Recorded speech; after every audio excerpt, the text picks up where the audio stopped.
what's up, guys? I'm Sean McBillito, and you are watching FTV!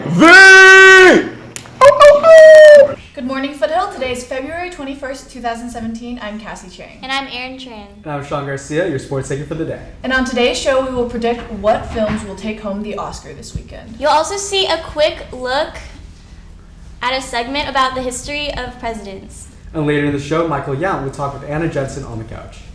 Teachers, please open your email for question of the day. The email address is foothilltv404@gmail.com. Foothill Television starts now.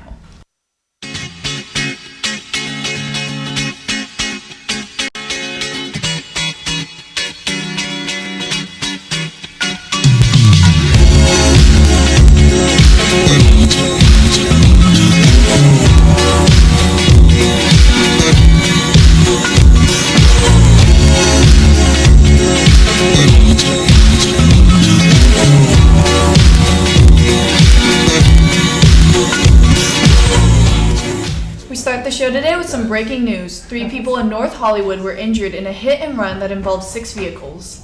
5 people, including a baby, suffered minor injuries in a 2-vehicle crash in Koreatown. And Burger King is on its way to buy Popeye's Louisiana Fried Chicken for $1.8 billion. Now for a lead story. The Oscars are this weekend. Our movie nights, Tyler Tang and Nick Lee, sat down to predict what will win and tell us what should win. Take a look. Hi, I'm Nick Lee, and this is Tyler Tang, and we're here to talk about the Big 5 Oscar nominations. And you're watching Movie Nights.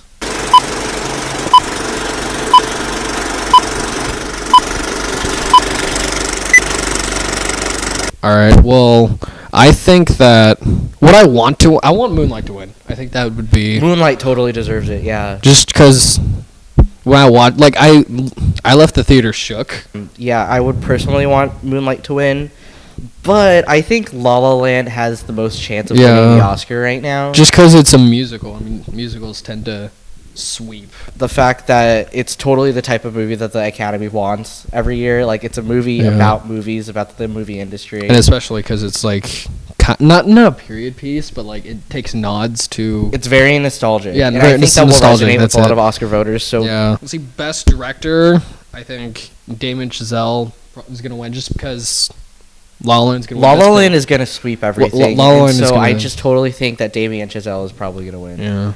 But who do you want? I want Barry Jenkins, personally. I also want... I respect Damien Chazelle's work. It's really hard to make a musical, but what Barry Jenkins accomplishes in his directing is he makes a movie that's very cerebral and immersive. Yeah.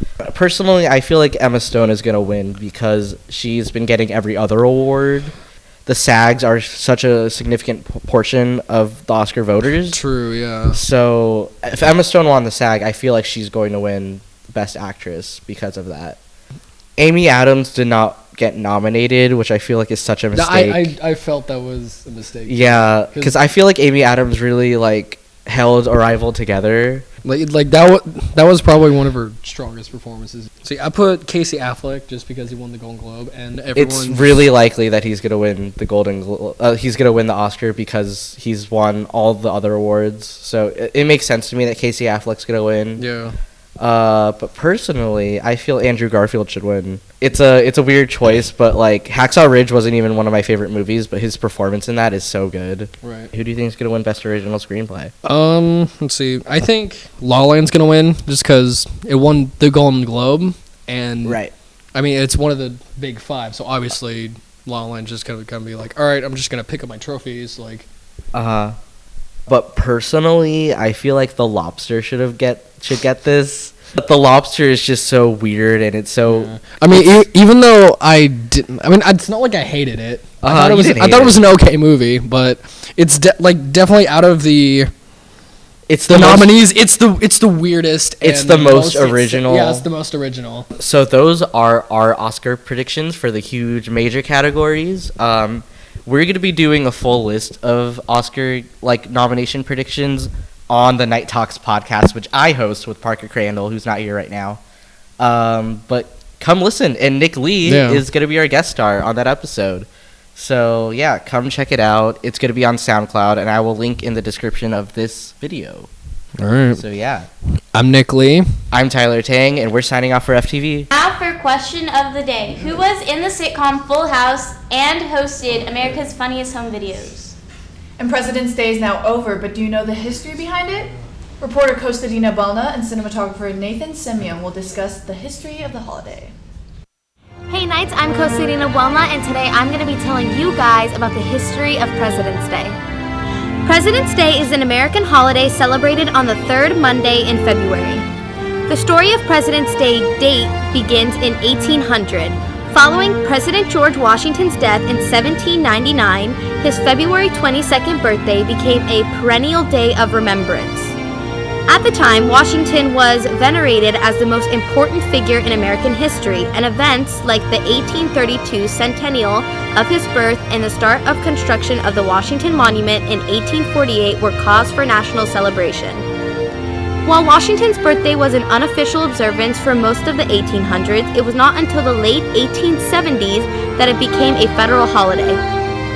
Senator Stephen Wallace Dorsey of Arkansas was the first to propose the measure, and in 1879, President Rutherford B. Hayes signed it into law. The holiday initially only applied to the District of Columbia, but in 1885, it was expanded to the whole country. Traditionally celebrated on February 22nd, Washington's actual day of birth, the holiday became popularly known as President's Day after it was moved as part of the 1971's Uniform Monday Holiday Act, an attempt to create more three-day weekends for the nation's workers. While several states still have individual holidays honoring the birthdays of Washington, Abraham Lincoln, and other figures, President's Day is now popularly viewed as a day to celebrate all U.S. presidents past and present. And that's all I have for you today, Knights. Have a great day. I'm Kostadina Buelna reporting for FTV. Now joining us on the desk for sports is our sports anchor for the day, Sean Garcia. They want me dead. They want me dead. Put that price on my head.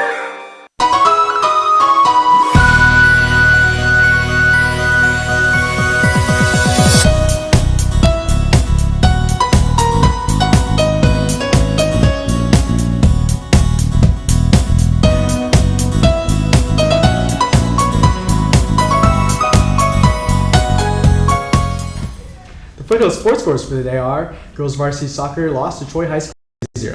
Girls varsity water polo lost to Mater Dei 8-9 and sadly ended both of their girls' seasons. Boys varsity soccer beat King High School 5-3 and will move on to the playoffs. Way to go, boys. Now, on today's schedule of Foothill, boys varsity soccer plays tomorrow at Tustin High against Huaimini at 5 p.m. in the second round of CIF. Now, in professional sports, the NBA had their All-Star game on Sunday in New Orleans, Louisiana, with the West beating the East 192-182. Yesterday, the Anaheim Ducks lost to the Arizona Coyotes 2-3. The Los Angeles Kings play at the Pepsi Center in Colorado against the Avalanche tonight at 6. Lastly, congratulations to senior lacrosse player Blake Toll on his commitment to Montana State University. Good luck, Blake. Now joining us on the couch is Michael Young with our live guest, Anna Jensen. Well, I'm Michael, and I'm sitting here with Anna Jensen. She rides motorcycles. How long have you been riding motorcycles for? Years, since I can remember being able to sit up. Really? That's Yes. cool. Are you good at it? Sure. Can you do tricks? Sure. That's cool. Do you like motorcycle riding? I love it. You love it. What's your favorite type to ride? Like what brand? Anything with a manual kick. Probably Honda makes a pretty reliable one. What's a kick? It's like it's part of the engine. It's like you start it with it. Okay. Do you ever get scared riding motorcycles? No. The injuries are terrible. No. Yeah, people get really gnarly injuries from that stuff. My friend Josh, he kept on breaking bones all throughout 1st and 8th grade. I can take it. You can take it. All right. Well, thanks for joining us today. Back to you, Sean. And now for 3 things to know. Trump plans to release a revised executive order regarding immigration soon. Many have expressed negative opinions on his ban on various Muslim countries. Kim Jong-un's half-brother was assassinated last week in an airport. He supposedly asked to serve an important role in the North Korean government before he died. And Uber hired Eric Holder to investigate sexual harassment case and discrimination against a former female employee. The review will be conducted in a short order style. Now for weather, the high for today here in Tustin is 62 degrees with temperatures getting down to 52. The outlook for the rest of the week is cloudy. And on this day in history, in 1975, the Watergate scandal is revealed, and H.R. Halderman and John Alterman are sentenced to prison. On this day, 52 years ago, civil rights movement leader Malcolm X was assassinated in New York City. And now for announcements. Want to be heard and not seen? Tyler Tang and Parker Crandall have started their very own podcast called Night Talks, which is available on SoundCloud and iTunes. Take a listen by going to www.soundcloud.com/nighttalkspodcast or search Night Talks Podcast on iTunes.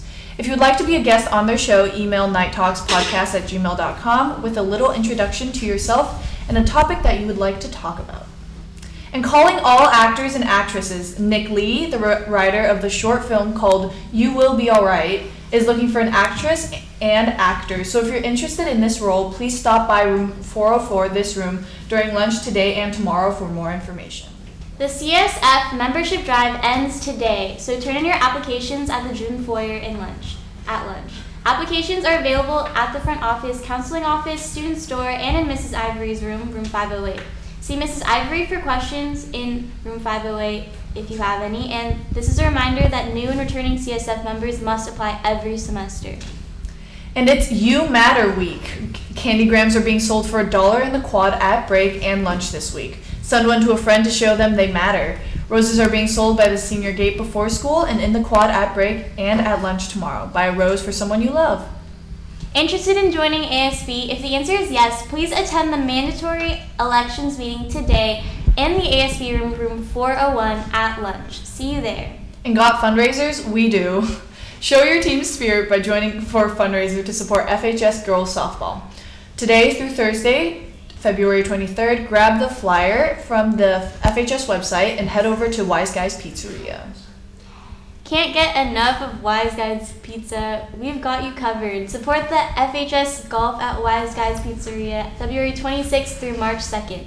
Dine in or take out and Wise Guys will donate 20% of the sales. You need to get the flyer from the FHS website and you're good to go.